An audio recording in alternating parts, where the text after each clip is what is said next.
बहुत ही जटिल सेटअप लग रहा है। हम अपनी गणना कहाँ से शुरू करें? खैर, किरचॉफ का दूसरा नियम हमारी मदद कर सकता है। आइए जानते हैं कि इसे परिपथ नेटवर्क प्रश्न पर कैसे लागू किया जाता है। किरचॉफ का दूसरा नियम विद्युत परिपथ में एक बंद लूप में बहने वाली विद्युत धाराओं से संबंधित है, जो पथ में विद्युत वाहक बलों का सामना करती है। ऊर्जा संरक्षण और विद्युत विभव की अवधारणाओं का उपयोग करते हुए आप इस नियम का प्रयोग करते हैं। एक परिपथ लूप पर विचार करें, जैसे A B C D E ए। यहाँ R1, R2, R3, R4 और R5 लूप में प्रतिरोध हैं और बैटरियों को उनके ईएमएफ के साथ दर्शाया गया है। E1 और E2 लूप में ईएमएफ के स्रोत हैं। सरलता के लिए हम बैटरी के आंतरिक प्रतिरोधों की उपेक्षा करेंगे, हालांकि ऐसा करना आवश्यक नहीं है। विद्युत विभव में वृद्धि इसके ऋणात्मक टर्मिनल से धनात्मक टर्मिनल तक जाने पर इसके ईएमएफ के बराबर होती है। इसके अलावा स्थिर परिस्थितियों में परिपथ के किसी भी बिंदु पर विद्युत विभव का एक स्थिर मान होता है।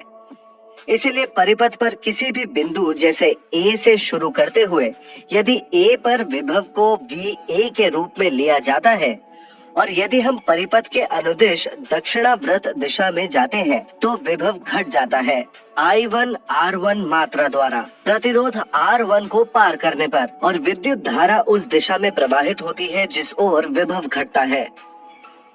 बैटरी के ऋणात्मक टर्मिनल से धनात्मक टर्मिनल की ओर जाने पर विभव में E1 की वृद्धि होती है। B से C की ओर जाने पर विद्युत धारा की दिशा R2 में C से B की ओर होती है। इसलिए विभव I2 R2 से बढ़ जाता है। E2 के धनात्मक टर्मिनल से ऋणात्मक टर्मिनल तक जाने पर विभव E2 द्वारा घट जाता है। इस तरह लूप के अनुदिश विभव में क्रमागत परिवर्तन है। I3 R3 मात्रा की कमी R3 में, I4 R4 मात्रा की वृद्धि R4 में और I5 R5 मात्रा की वृद्धि R5 में। जब हम बिंदु A पर वापस आते हैं तो विद्युत विभव बराबर होना चाहिए VA के। फिर पूरे लूप के अनुदिश बीजगणितीय योग लेते हुए हमारे पास है VA minus I1 R1 plus E1 plus I2 R2 minus E2 minus I3 R3 plus I4 R4 plus I5 R5 is equal to VA। इसलिए minus I1 R1 plus I2 R2 minus I3 R3 plus I4 R4 plus I5 R5 is equal to minus E1 plus E2। ये समीकरण दर्शाता है कि एक विद्युत परिपथ में एक बंद लूप के अनुदिश प्रतिरोधों का उनसे प्रवाहित विद्युत धाराओं के संगत मानों के साथ गुणनफल का बीजगणितीय योग लूप के अनुदिश अनुप्रयुक्त ईएमएफ के बीजगणितीय योग के बराबर होता है।